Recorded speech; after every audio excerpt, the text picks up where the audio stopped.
You're sitting in your office, sipping your morning tea, when a message pops up. An offer that could double your income overnight.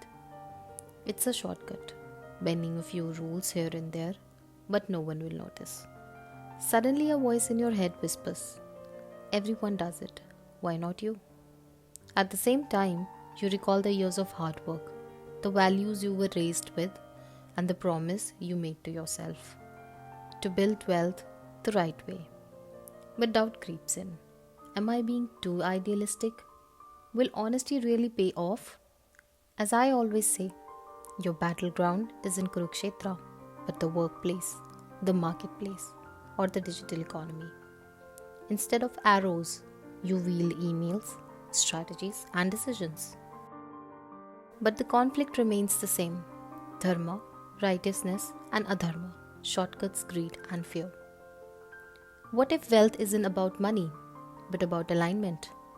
What if the secret to lasting prosperity is not in chasing it, but in earning it with dharma, using it with wisdom, and sharing it with gratitude? Through the lens of Mahabharata and Bhagavad Gita, today I'll unravel how to build wealth, not just riches, but true prosperity that brings both success and peace. In chapter 18, verse 78, it is mentioned, Yatra Yogeshwara Krishno Yatra Partho Dhanurdhara Tatra Shrir Vijayo Bhutir Dhruvanitir Matir Mama.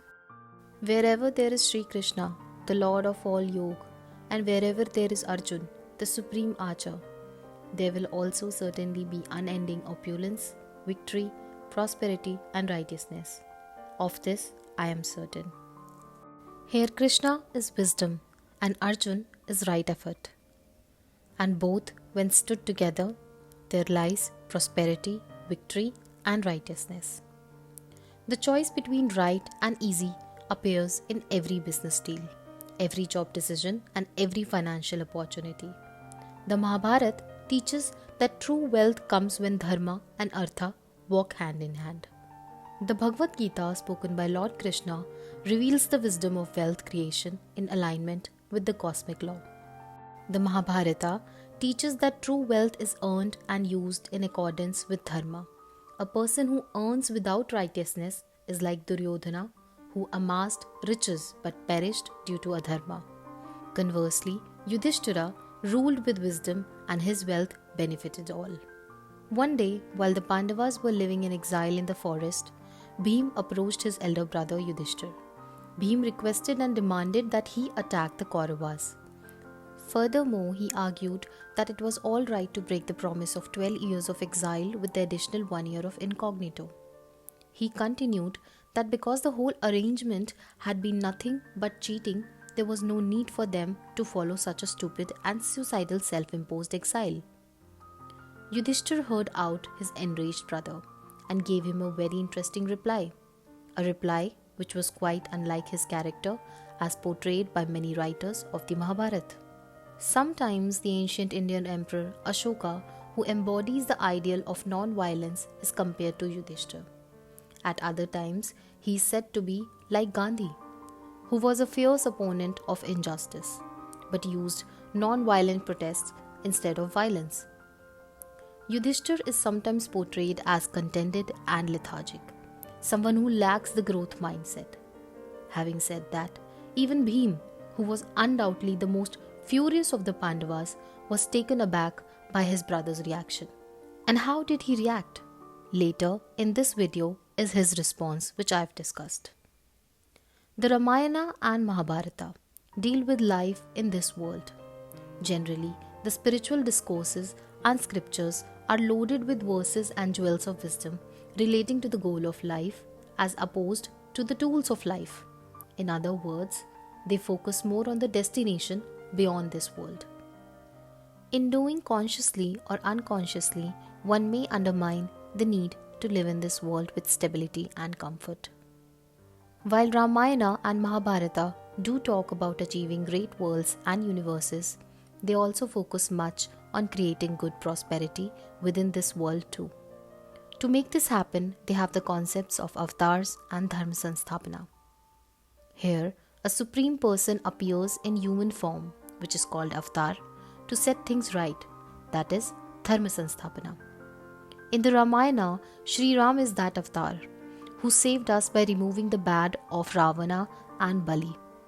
In the Mahabharata, Shri Krishna is that avatar, who spent more than 8 decades in establishing good kings in many kingdoms, and eventually establishing Yudhishthir as the Chakravarti, or the king of kings.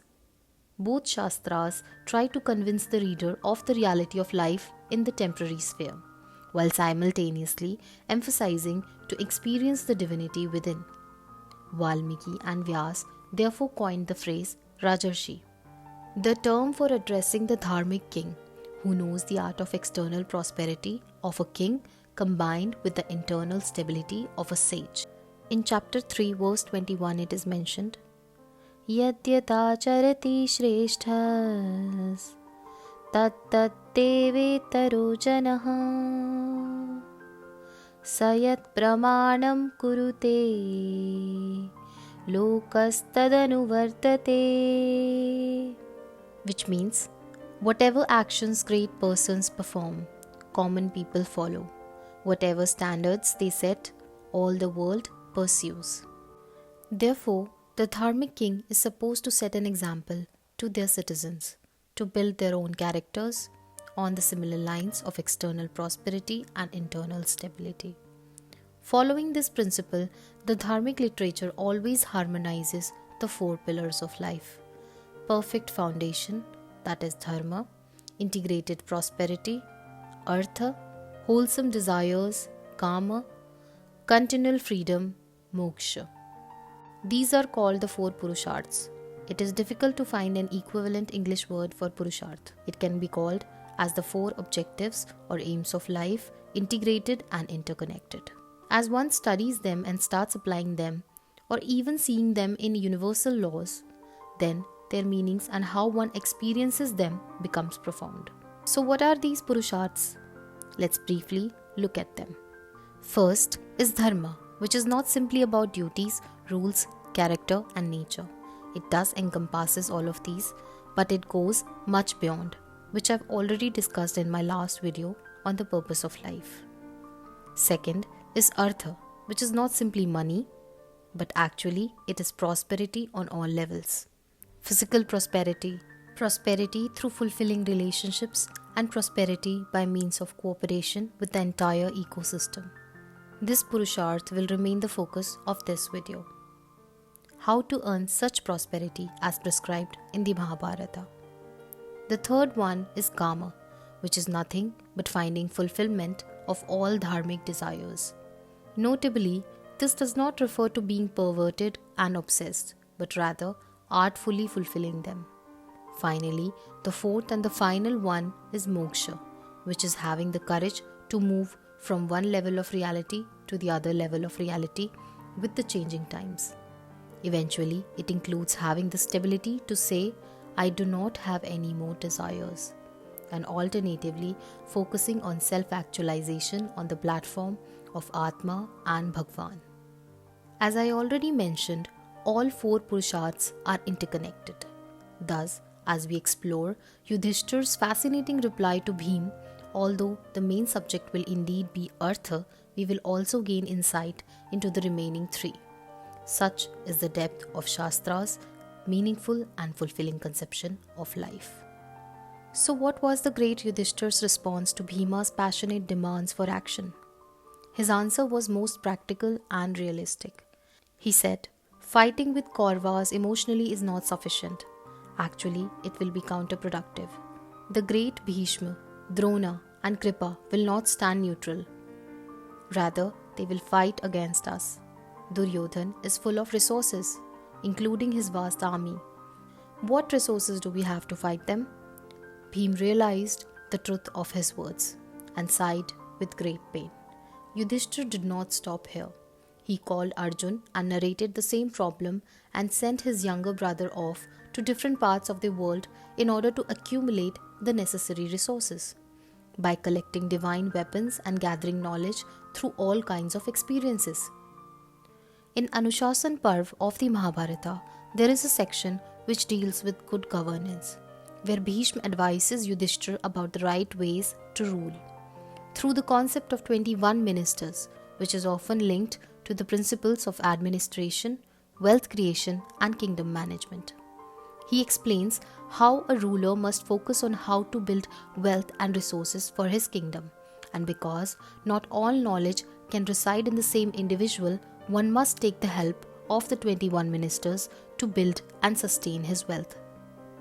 The foundation must be laid on 5 principles that are dharma, righteousness; artha, economics and resource management; kama, desires and motivation; dandaniti, law and discipline; niti, strategy and planning. Dharma, when it comes to wealth creation, is following ethical practices in business and profession, avoiding shortcuts, scams, or unethical financial gains, building a business that serves people honestly. Examples are sustainable brands, fair trade. Artha, one must focus on financial literacy, which includes budgeting, saving, investing, developing multiple income sources like investments, business, and passive incomes, investing in stocks, real estate, or side businesses. Kama, aligning financial goals with your deeper purpose. Avoid unnecessary materialism and debt-driven consumption. Instead of chasing luxury blindly, focus on financial freedom. Dandaniti, which means paying taxes, following financial regulations, and staying compliant. Setting financial discipline, saving before you spend. An example is maintaining an emergency fund and insurance for times when in need. Niti, having a long-term financial vision, that is retirement, investments, and legacy. Using smart financial tools and diversifying your income sources. Further, Bhishma states about wealth-generating ministers, that is how one can create wealth, where he discusses Krishi, which means land investment and agriculture. In today's time, this can be interpreted as investing in land, which is an appreciating asset. Having own food or products which can save one's own money and make money from the same as well.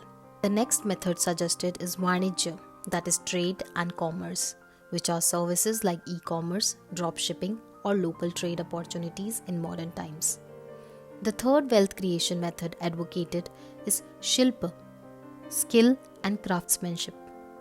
Bhishma advises Yudhishthira to have people who are trained in skills and who can train others in the same skill. Even in today's world, skill has number one value, more than degrees. Therefore, one must keep upgrading their skills.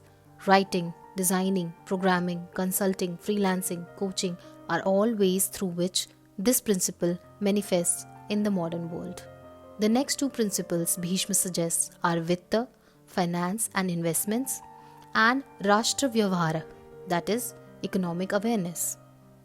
Within this principle comes the process of following the 50-30-20 rule, where one utilizes their existing wealth in 50% needs, 30% wants, and 20% savings and investments. Making smart investments in assets, keeping track of inflation, economic policies, and market trends all come under these 2 categories. Chanakya, the great thinker, took clues from Mahabharata and compiled some core principles, sutras, in his book Arthashastra. He mentions Sukhasya Moolam Dharma, that is, true and lasting happiness originates from living a life of dharma, a life of integrity. These same principles have always been in dharmic traditions, where we see the worship of Lakshmi and Narayana goes hand in hand. Lakshmi is prosperity and Narayana is dharma, and when dharma and prosperity are together, they flourish beyond measure. The definition of artha given by Chanakya based upon Mahabharata is Manushyanam vritihi artha manushyavati bhumihi iti artha tasyaha prithivyaha labhapalanopayah shastram arthashastram iti, which means that livelihood of humans, the land containing human resources with different skills, the nourishment and development, all such integrated growth is called artha, and the shastra which deals with it is arthashastra. Here explicitly, the wisdom is explained that one's growth must include everything, overall development of self and the state. This emphasizes that an individual's success in making wealth must be integrated with the society for long-term success. A person, state, or even a country who grows at the cost of others has shallow growth opportunities, minimal profits, and is sure to eventually collapse. This comes really close to the concept of entrepreneurship in today's world, where people who run successful businesses are usually those who have something important to give to the people, be it a product or a service. They closely observe people and think about their needs. This thought can never come to a person who always is self-centered and his idea of success revolves around themselves. Unless and until you have something to give to this world, you will not be able to take from it. If you want to make wealth, you have to be convincing enough that you deserve it. In chapter 3 verse 12, it is mentioned, Ishtan bhogan hi vo deva dasyante yagya bhavitaha Tair dattana pradayebhyo yo bhungte stena eva saha. Which means, the gods provide necessities through sacrifice, but one who enjoys without giving back is a thief. That is, one must circulate wealth for the benefit of society and it will return many folds. When you want to make long-lasting wealth, you must have the ability to do something you are extremely good at for others, for a society, for its growth. And when the society grows along with your idea, you and those around you, with you, all generate immense, unmeasurable wealth beyond your expectations. Your ideas surrounding income and money must not be capitalistic nor communistic in nature. Growth is interdependent. It must be cooperative. If you fail, your family fails. Your state fails, it's a failure of the whole country. But if you succeed with dharma, imagine that success. In Sabha Parva, Sri Ram poses few questions at the death of his father, Dashrath. Do you offer salary and nourishment to those who work at the right time? Because delaying resources to those who work for you causes anger and frustration in them. Do you go beyond your capacity to help those who work extra for you and give them better and take care of their families? Because you must take care of those who are willing to lay down their life for you with their loyalty, and in turn you must take care of their families. Do you take care of those who are depending on you, like your family, like those who are underprivileged? Because sometimes you earn not because you are capable, because you are extraordinary, but because God knows that you have a family to feed, who is dependent on you. And if today you do not get this job, you cannot get this opportunity, the family and those who prayed for your success will be disappointed in him. I've seen a person getting a job and instantly losing it because he abandoned his own family as soon as he got his finances sorted. Because it is not you. Someone else's prayers also work in your favor. So your growth idea must be born out of doing collective good. We all know that Lakshmi is chanchal, that is fast moving. But Lakshmi herself tells when asked by Rukmini where she is stable. The answer of Lakshmi constitutes 4 principles: how to earn, how to grow based upon one's earning, how to maintain what one has grown, how to permanently make Lakshmi settle. In regards to the first principle, she mentions that those who do what they are good at with great passion, fearlessness, and core competency can earn wealth. Earning wealth is not just a thought but an action based on strategy and courage. In the second principle, she explains how to grow wealth. The secret to earning more is by not being satisfied with what one has, because satisfaction is the enemy of progress. This is something opposing to the dharmic scriptures. But one must know that dharmic scriptures are not against earning and growing, but being greedy and attached to it, being miserable without it, and using it in wrong ways. The problem lies what you do with your wealth. The answer of the same is mentioned by Lakshmi in the third principle: how to maintain what you have earned. Maintenance is not static. It can only happen when wealth grows. If there is stagnation, one starts losing wealth. One must not throw money around in an attempt to show off, because then it becomes a self-centered affair which leads to ego, and the man loses their sensitivity towards money. Finally, Lakshmi speaks about the final principle where she discusses characteristics for a person to remain sober while wealth is growing.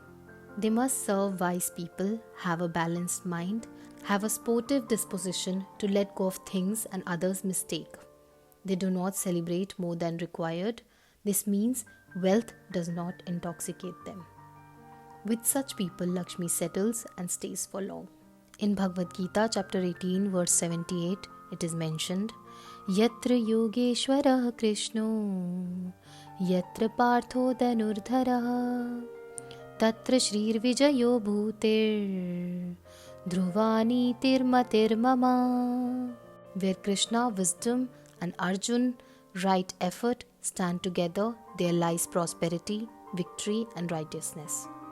Interestingly, Sri Krishna had offered Duryodhana an opportunity to cooperate with the Pandavas, an arrangement that would have been profitable for everyone. But Duryodhana did not heed his advice and tried to retain his prosperity without the connection of Supreme all by himself. He chose a bad bargain, and not only did he lose his wealth but himself in the process too. Therefore, Gita mentions that Sri Krishna represents vision, resources, good mentorship, and Arjun is action-oriented devotion, intelligence, and gratitude towards everything. With such a beautiful companionship, wealth remains bountiful. Yudhishthir's father once asked him, "What is happiness?" Yudhishthir did not give a philosophical answer that happiness is a state of mind and connection to divinity, even though it is the truth. But in this case, he gave a very practical answer. He said, those who eat in their own homes, do not travel too far a distance for their livelihood, and do not have loans, such people are happy. These three components will help us realize that wealth is not only earned through power and money, but by healthy relationships. These relationships are maintained by the process of eating fresh food, surrounded by family, and eliminating debts. If same cannot be arranged, at least life must be in such a way that one spends time with the people they love at regular intervals. One must not think of short-term money, but long-term success, which includes the consideration of all other aspects of life. Because if not taken care, these may lead to conflicts, frustrations, and cause of legal battles too. It is recommended to earn as if one stays forever, because legacy never dies. The person may die, but the society does not disintegrate. Wealth merely changes hands, seldom does it disappear. Dharmic traditions thus harmonizes life and death, temporary and permanent, considering them not as opposites but complementing to each other. Growing wealth has to happen with the philosophical understanding of life and death as complementing reality and not as conflicting reality. Wealthy are always worshipped and poverty-stricken are not. Even the Pandavas were deserted by everyone when they lost everything in the gambling match. Drona, their guru, Kripacharya, Bhishma, none came to them. It was difficult for them to create alliances at such time as well. These learned people told Yudhishthir that money is no one's servant. But still, everyone offers their respect to money because we have been purchased by Duryodhana. We will fight for him, but we will bless you. Such learned, extraordinary men spoke the harsh reality of this world at that time. For either superficial or substantial religious activities too, one needs wealth, and if one earns dharmic wealth, then it is good for the society because they earn, grow, and share it too. For someone who is at the path of self-actualization or spirituality, these statements have no value. But for those who are living in this society, like it is being lived in the current scenario, they must think about this deeply. Krishna shares in the 3rd chapter the concepts of Swadharma and Lok Sangraha. Swadharma, to invest time in understanding oneself and acting based upon it for personal development, and instructed on self-growth and self-improvement as part of growth of society. His advice is practical and profitable. In between, Krishna also suggests accept and appreciate the highs and lows of wealth earning process. From being born and raised in forest to coming to Hastinapur, being thrown into fire, doing Rajasuya Yagya, losing in gambling, going in exile, fighting the battle of Kurukshetra, and eventually ruling and retiring again. The paths of Pandavas were not linear, but it had its own set of ups and downs. Krishna thus asks us to be sporty and focusing on experting and playing our game, and the runs and goals will eventually come. Morally grounded people rarely prosper. Good people don't make money.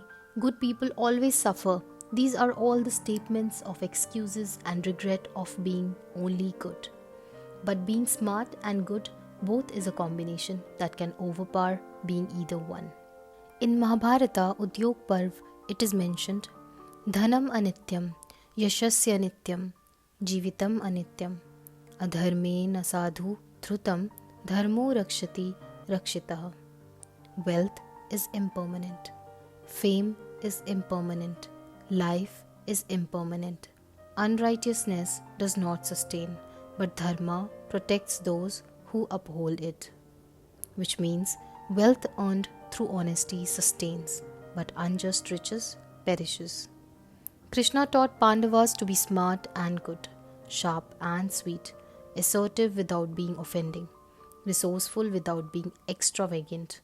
Therefore, Krishna is called Madhav, or the husband of the goodness of fortune. Therefore, following his teaching will help us in becoming like Arjun, who is also known as Dhananjay, or the expert in collecting wealth. Hare Krishna, Krishna Krishna Hare Hare, Hare Ram, Ram Ram, Hare Hare.